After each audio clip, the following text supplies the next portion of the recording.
ইরাকের সাবেক স্বৈরশাসক সাদ্দাম হোসেন আধুনিক ইতিহাসে এক রহস্যময় ব্যক্তিত্ব হিসেবে রয়ে গেছেন।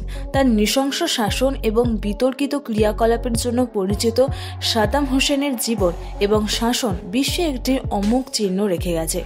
আজকের এই ভিডিওতে আমরা সাদ্দাম হোসেন সম্পর্কে কিছু আশ্চর্যজনক তথ্য জানব, যা তার চরিত্রের জটিলতা এবং তার শাসনের প্রভাবের ওপর আলোকপাত করে।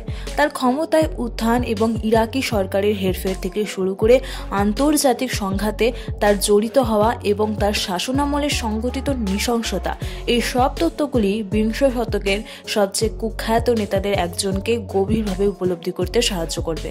তাহলে চলুন বন্ধুরা, সাদ্দাম হোসেনের জীবনের পেছনে এই আশ্চর্যজনক সত্যগুলিকে উন্মোচিত করার সাথে সাথে বিস্মিত এবং কৌতূহলী হওয়ার জন্য প্রস্তুত হন। সাদ্দাম হোসেন 1937 সালে উত্তর ইরাকের তিকরিদের কাছে একটি কৃষক পরিবারে জন্মগ্রহণ করেন। যে এলাকায় তিনি বেড়ে উঠেছেন সেটি ছিল দেশের অন্যতম দরিদ্র এলাকা।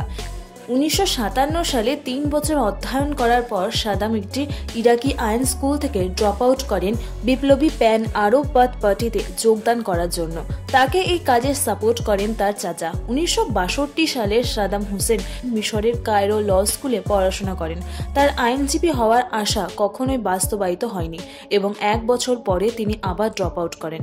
1959 সালে সাদ্দাম এবং বাথ পার্টি ইরাকের প্রধানমন্ত্রী আবদ আল করিম কাসিমকে হত্যা করতে ব্যর্থ হওয়ার পর সাদ্দাম গাধার পিঠে চড়ে 300 মাইল দূরে সিরিয়ার উদ্দেশ্যে দেশ ছেড়ে পালিয়ে যান। এই ষড়যন্ত্রে ব্যর্থ হওয়ার সময় তার থাইয়ে একটি গুলিবিদ্ধ হয়। সিরিয়ায় পালিয়ে যাওয়ার সময় একটি কলম ছুরি দিয়ে তিনি গুলিটিকে নিজে বার করেন। একটি সাজানো বিয়েতে সাদ্দাম 1963 সালে তার প্রথম চাচাতো বোন সাজেদা তালবাহকে বিয়ে করেছিলেন। যখন তারা উভয়ই ছোট ছিলেন তখনই এই বিয়ের সিদ্ধান্ত নেওয়া হয়েছিল। তাদের 3টি কন্যা এবং 2টি পুত্র সন্তানও ছিল। সরকারের পরিবর্তনের ফলে সাদ্দাম 1960-এর দশকের গোড়ার দিকে ইরাকে ফিরে আসেন, যদিও তিনি 1964 সালের শেষের দিকে গ্রেপ্তার হন। 2 বছর কারাগারে বন্দী থাকার পর 1966 সালে কারাগার থেকে তিনি পালিয়ে যান। তার রাষ্ট্রপতি হওয়ার আগের বছরগুলিতে সাদ্দাম বাথ পার্টির ভাইস চেয়ারম্যান হিসেবে দায়িত্ব পালন করেছিলেন। তিনি ইরাকি অর্থনীতির আধুনিকীকরণ এবং দেশের তেল শিল্পকে জাতীয়করণের জন্য তার অবস্থান ব্যবহার করেছিলেন। লাভ বাড়ার সাথে সাথে সাদ্দাম দেশের শিক্ষার উন্নতির জন্য তহবিল ব্যবহার করেন। সাদ্দামের কর্মসূচির ফলে ইরাকের সাক্ষরতার মাত্রা আকাশচুম্বী হওয়ায় ইউনেস্কো তাকে একটি পুরস্কার প্রদান করেন।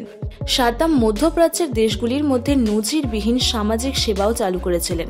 সাদ্দামের তত্ত্বাবধানে নির্মিত জনস্বাস্থ্য ব্যবস্থা ছিল মধ্যপ্রাচ্যের অন্যতম আধুনিক জনস্বাস্থ্য ব্যবস্থা। তার জাতীয় অবকাঠামো প্রচারে হাজার হাজার মাইল রাস্তা তৈরি হয়েছে। 1979 সালে রাষ্ট্রপতি হওয়ার পর সাদ্দাম একজন আমেরিকান পাদ্রীর কাছ থেকে একটি অভিনন্দন নোট পেয়েছিলেন।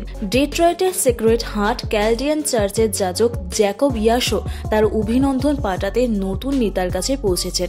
ইরাকের সংখ্যাগরিষ্ঠ খ্রিস্টানরা ক্যালডিয়ান, তাই বিনিময়ে সাদ্দাম ইয়াশোর গির্জায় $2.5 লক্ষ দান করেছিলেন।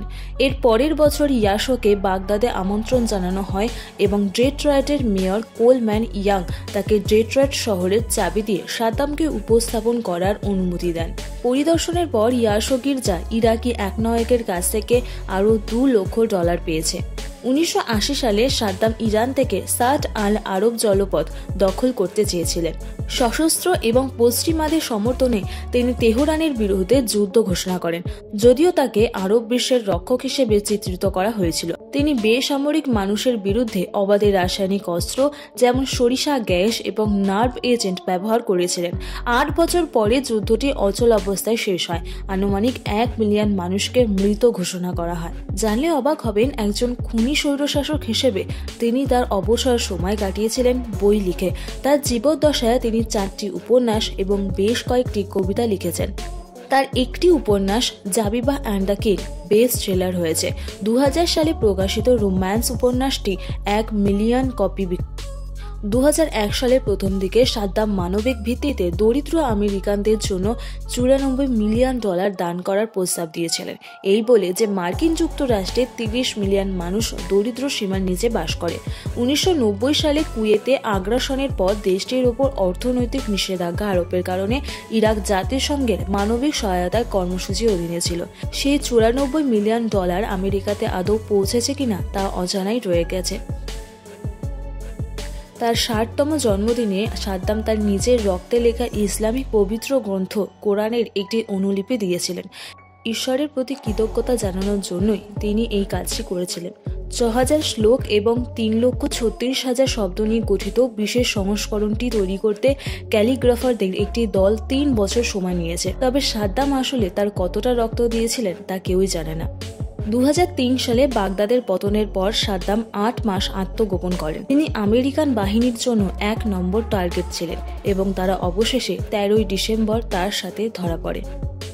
উত্তর ইরাকের একটি ফার্ম হাউসের একটি গর্তে লুকিয়ে থাকা হোসেনকে hot dog, lemonade, chocolate bar, কফির একটি ক্যানিস্টার এবং কিছু মাউথওয়াশের ব্যক্তিগত সরবরাহের সাথে পাওয়া গিয়েছিল। তার গ্রেপ্তারের পর তার প্যান্টে পলাতক ব্যক্তির ছবি সারা বিশ্বের সংবাদপত্রের প্রথম পাতায় ব্যাপকভাবে প্রকাশিত হয়। সাদ্দাম হোসেন আধুনিক ইতিহাসের একজন জটিল এবং প্রভাবশালী ব্যক্তিত্ব ছিলেন। ইরাকে তার নেতৃত্ব ২ দশকেরও বেশি সময় ধরে বিস্তৃত ছিল এবং এই অঞ্চলকে বিভিন্নভাবে তিনি প্রভাবিত করেছিলেন। বন্ধুরা, আজকের ভিডিওটি এখানে শেষ করছি। এরকমই আরো ইনফরমেটিভ ভিডিও পেতে হলে দ্য হিডেন মিস্ট্রি চ্যানেলকে কিন্তু সাবস্ক্রাইব করতে হবে, যাতে অনেকের কাছে এই ভিডিওটি পৌঁছে যায়। তাই ভিডিওটিকে একটা লাইক করে দিতে হবে। তাহলে চলুন বন্ধুরা, দেখা হচ্ছে পরবর্তী ভিডিওতে।